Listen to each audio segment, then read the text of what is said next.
தேர்தல் நேரத்தில் வடிவேலுவிடம் ஸ்டாலின் சொன்ன வார்த்தை, வடிவேலு ரகசியங்களை கசியவிட்ட சிங்கமுத்து. விஜயகாந்த் மற்றும் ராஜ்கிரண் ஆகிய இருவரும் தான் வடிவேலுவை திரைப்படத்தில் அறிமுகம் செய்து வைத்தனர். முதலில் இவருடைய நடிப்பு பெரிய அளவில் இல்லாவிட்டாலும் தன்னைத்தானே வளர்த்துக் கொண்டு பெரிய காமெடியனாக வலம் வந்து கொண்டிருக்கிறார் வடிவேலு. ஆனால் சினிமா துறைக்கு வந்து கொஞ்சம் புகழ் வந்தவுடனேயே வடிவேலு இவர்கள் இரண்டு பேரையும் எதிர்க்க ஆரம்பித்து விட்டார். எங்கள் அண்ணா திரைப்படத்தின் போது பார்த்தால் தெரிந்திருக்கும் விஜயகாந்த் அவர்கள் வடிவேலுவுடன் எப்படி இணைந்து நடித்திருப்பார் என்பது. ஆனால் அதன் பிறகு விஜயகாந்துடன் ஏதோ ஒரு பிரச்சனை ஏற்பட்டு அவருக்கு எதிரான கருத்துக்களை தெரிவித்து அவரின் நட்பில் இருந்து பிரிந்து விட்டார். அதை போன்றுதான் ராஜ்கிரனை பார்த்தாலும் கூட பேசுவது கிடையாது. அது மட்டுமின்றி வடிவேலு பொது இடங்களுக்கு சென்றால் முதலில் நன்றாக சிரித்து எல்லோரிடமும் இணைந்து பேசிக் கொண்டிருப்பார். ஆனால் அவ்வாறு பேசிக் கொண்டிருக்கும் போதே தேவையில்லாத ஏதேனும் வார்த்தைகளை பேசி அதனை மாற்றி விடுவார். இதுபோல பல முறை நடந்துள்ளதை நாம் பார்த்திருப்போம். மேலும் அதுபோலவே நடிகர் அஜித்குமாருடன் சேர்ந்து பல திரைப்படங்களில் நடித்து அதன் மூலம் வெற்றிகளை கண்டு வந்தார். ஆனால் திடீரென அவருக்கு என்ன ஆனது என்று தெரியவில்லை. அஜித்திடமும் இது போன்று நடந்திருக்கிறார்.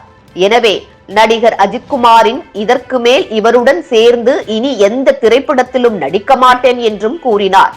மேலும் நடிகர் அஜித்குமார், எனது திரைப்படத்தில் காமெடியே இல்லாவிட்டாலும் கூட பரவாயில்லை, ஆனால் இது எந்த திரைப்படத்தில் காமெடியனாக என்னுடன் சேர்ந்து இவர் நடிக்கவே மாட்டார் என்று ஒரு சமயத்தில் கூறியிருந்தார். இப்படி நடிகர் வடிவேலு தன்னை சுற்றியுள்ள சினிமா துறையில் உள்ளவர்களிடமும் தன்னை சினிமா துறையில் அறிமுகம் செய்து தூக்கிவிட்டவர்களிடமும் இவ்வாறு நடந்திருப்பது பல எதிர்ப்புகளை ஏற்படுத்தியது. மேலும் மற்றவர்களை பற்றி அதிகமாக கேலி கிண்டலும் பேசிக் கொண்டிருந்தது அனைவரின் மத்தியிலும் வெறுப்பை ஏற்படுத்தியது. இது மட்டுமின்றி விஜயகாந்த் அரசியல் கட்சியினை தொடங்கிய போது நடிகர் வடிவேலு திமுகவுடன் சேர்ந்து விஜயகாந்தினை அவ்வளவு தரக்குறைவாக திட்டியிருந்தார். இதனைத் தொடர்ந்து தற்போது விஜயகாந்த் இறந்த நிலையிலும் அவரின் உடலை வந்து வடிவேலு பார்க்க கூட இல்லை. சென்னை திரை உலகிற்கு அறிமுகம் செய்து தற்போது அனைவருக்கும் தெரியும் ஒரு இடத்தில் வந்திருக்கிறார் என்றால் அதற்கு முக்கிய காரணம் விஜயகாந்த் தான். என்னதான் அவர்கள் இருவருக்கும் இடையே பிரச்சனை இருந்தாலும் கூட அவரின் இறப்பிற்கு கூட வராதது பெரும் அதிர்ச்சியாகவே இருந்தது. வடிவேலு நடித்த சினிமாக்களை பார்க்கும் போது அனைவரையும் சிரிக்க வைத்து நகைச்சுவையாக இருக்கும். ஆனால் இவர் நிஜ வாழ்க்கையில் அனைவரையும் இப்படி கூட எதிர்த்து வருகிறார் என்று பார்க்கும் போது மிகவும் வியப்பாக உள்ளது. இப்படியெல்லாம் அனைவரையும் எதிர்த்து வருவதால் தான் இவரால் சினிமா துறையில் நிலைத்து நிற்க முடியவில்லை என்று தெரிகிறது.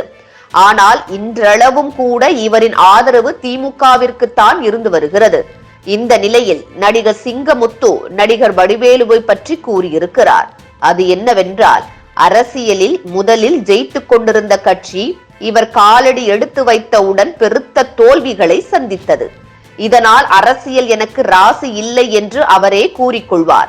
மேலும் முதலமைச்சர் ஸ்டாலின் கூட, வடிவேலு இனி நீங்கள் எதுவும் பேச வேண்டாம், உங்கள் நாக்கில் சனி உள்ளது என்று கூறியுள்ளார் என்று சிங்கமுத்து கூறியுள்ளார். தற்போது இது குறித்த வீடியோ இணையத்தில் வைரலாகி வருகிறது.